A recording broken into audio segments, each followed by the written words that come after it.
Another day, another Labour MP suspended. Racism, sexism and anti-Semitism has been exposed within the Labour Party. A now former minister, Andrew Gwynne, has been sacked, and Burnley MP Oliver Ryan has now been suspended. How do Labour MPs really talk about the people of Britain? In Parliament, they present themselves as if they truly feel the pain of working people.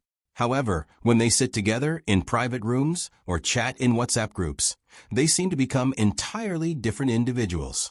The tone they adopt and the words they choose, along with the way they look down on the public, reveal who they truly are. In the latest scandal, Labour ministers and MPs are being dismissed because they used deeply insensitive language and made shockingly unethical remarks about ordinary people. Some reportedly hoped pensioners would die, while others mocked the British public, all while appearing polite and compassionate in front of the media. So what is this latest WhatsApp group really about, and how is it bringing down Labour ministers and MPs? In this video, let's uncover the truth. Keir Starmer and the Labour Party are now caught in one of the most humiliating and damaging political scandals in recent memory, a controversy that tears apart their carefully crafted image as the party of integrity and working-class representation. The uproar surrounding a secret WhatsApp group known as Trigger Me Timbers has exposed a disturbing level of contempt, elitism, and outright cruelty among certain Labour MPs and officials. What was once brushed aside as speculation about the party's internal culture has now been laid bare through leaked messages that have sparked resignations, suspensions, and a full-scale political firestorm. At the center of the scandal is Andrew Gwynne, the MP for Gorton and Denton, who had been serving as a junior health minister under Starmer's leadership. Leaked messages from the WhatsApp group revealed that Gwynne expressed chillingly cold-hearted views toward his own constituents, including a 72-year-old woman who contacted her local Labour councillor about bin collections. Instead of responding with basic respect, Gwynne reportedly joked that he hoped she would die before the next election.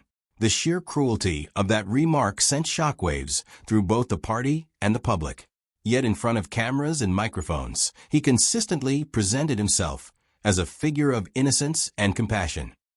I'm not hearing an answer. We are leaving the European Union. Are you leaving the customs union? We are leaving the European Union. I asked him this last time. Boris, remember, I asked him this last time. Boris, I'm sorry to say, I'm so sorry. Don't be a pillar. Come on. You're leaving the customs union. No, Boris. You're not leaving the customs union. Boris, can you please tell people, are you leaving the customs union? Can you please tell the pensioners what is happening to their winter fuel allowance? How many of them are going to the lands? How many of them are going to the lands? How many of them are going to lose it? But Andrew Gwynne did not stop there. Other leaked messages revealed that he made light of a constituent potentially being mowed down by a truck. He also reportedly engaged in racist and sexist remarks about fellow Labour MPs. In particular, he made offensive comments about Diane Abbott, Britain's first black female MP, and Deputy Prime Minister Angela Rayner. Even more disturbingly, Gwynne's messages included anti-Semitic remarks.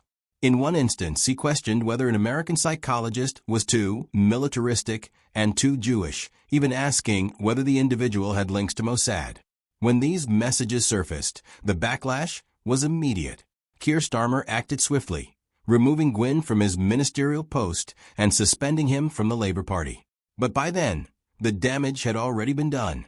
The revelations painted the picture of a politician who publicly championed Labour's commitment to social justice, while privately mocking and disrespecting his own constituents and colleagues. Nothing was addressed until the messages became public. In other words, the Labour leadership appeared comfortable with how its MPs spoke about people, until exposure made silence impossible.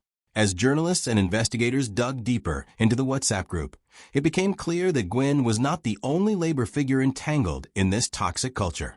Another Labour MP, Oliver Ryan, who represents Burnley, was also found to have participated in the same group. Ryan, a relatively new MP elected in July 2023 and a former assistant to Gwynne, quickly emerged in connection with the leaked messages. He initially tried to minimize his involvement, claiming he had not seen all the exchanges. However, he later admitted that he had made inappropriate remarks of his own and failed to challenge the offensive language circulating within the group. In response to public outrage, Labour suspended Ryan as well and launched an internal investigation into his conduct. Up to date with some breaking news in the last couple of minutes, and that is that the Burnley MP, Oliver Ryan, has been suspended by Labour over his membership of that WhatsApp group that contained offensive comments that led to Andrew Gwynne being sacked. Before we go any further, tell us, are you enjoying the video? If you are, please like and share it. And subscribe to our channel for more exclusive coverage of the groundbreaking changes unfolding on Offscript. Now let's continue. But the controversy did not end with offensive messages. Oliver Ryan's past statements on grooming gangs also resurfaced, adding yet another layer to the growing scandal. In a public Facebook discussion, Ryan dismissed calls for a national inquiry into grooming gangs as nothing more than a bandwagon for right-wing figures like Nigel Farage and tech billionaire Elon Musk. His dismissive tone toward a crisis that has deeply affected communities across the UK drew sharp criticism, with many accusing him of choosing political point scoring over justice for victims. Now the scandal has spiraled into a political disaster for Labour, a party that has spent years presenting itself as the moral alternative to the Conservative government.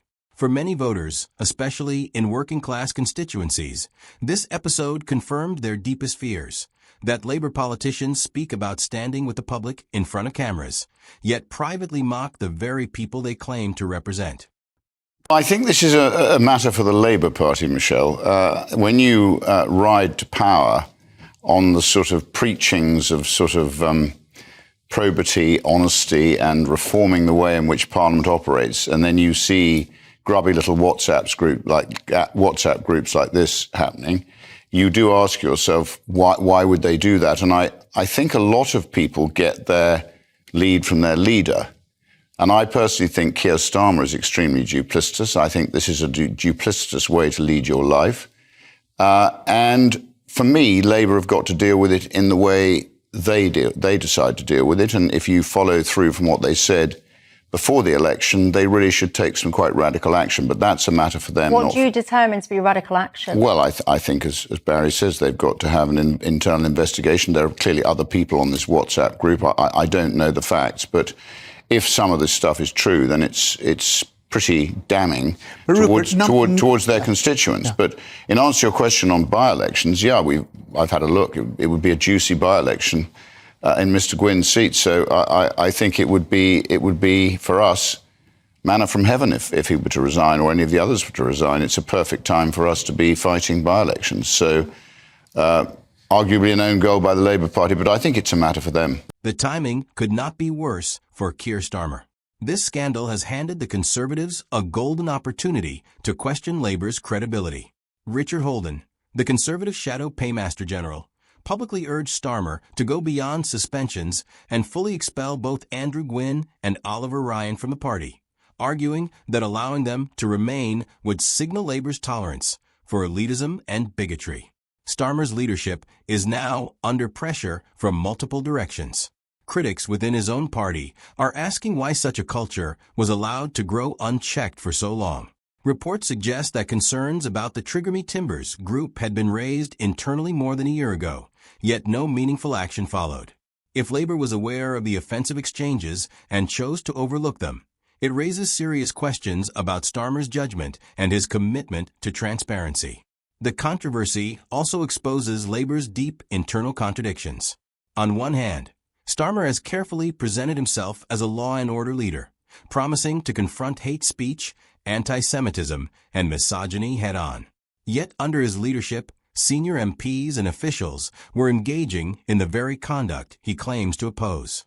This apparent hypocrisy has not gone unnoticed by the British public. So what is happening in response to the leak? Beyond the immediate political fallout, real legal and institutional consequences are unfolding. The UK Parliament's standards watchdog has launched a formal investigation into Andrew Gwynne, citing actions that caused significant damage to the reputation of the House of Commons. If found guilty, he could face penalties ranging from a formal reprimand to suspension from Parliament. Greater Manchester Police also confirmed they received complaints regarding the WhatsApp messages and recorded a non-crime hate incident. While this does not automatically lead to criminal charges, it adds another intense layer of public scrutiny to the scandal. What makes the situation even more troubling is that the WhatsApp group reportedly included several Labour councillors and local party officials in addition to MPs. Some councillors have already been suspended, and investigations continue at the local government level. If further misconduct is uncovered, Labour could be facing a far broader institutional crisis. Perhaps the most significant takeaway from this scandal is what it reveals about Labour's relationship with the very people it claims to represent. The messages from Trigger Me Timbers suggest a level of arrogance and detachment that many find deeply unsettling. Labour MPs and officials were not merely exchanging crude jokes. They were openly mocking and belittling the voters they depend on. This is not just a public relations disaster. It is a profound crisis of trust. Working-class voters, many of whom were already skeptical of Labour's dedication to their concerns, now see tangible evidence that some politicians may view them as an inconvenience rather than as citizens deserving respect. If Starmer fails to take decisive action beyond temporary suspensions, Labour risks alienating crucial voting blocs and potentially damaging its electoral future. What do you think about the way politicians, particularly Labour leaders, speak about the public in private settings? Do they see themselves as a completely different class, detached and indifferent to the struggles of ordinary British people? Share your thoughts in the comment section below. Do the words used in private WhatsApp groups reveal the true loyalty of politicians to the public? If you want to see more videos like this, please like and share this video and subscribe for more updates on Offscript and the events shaping it.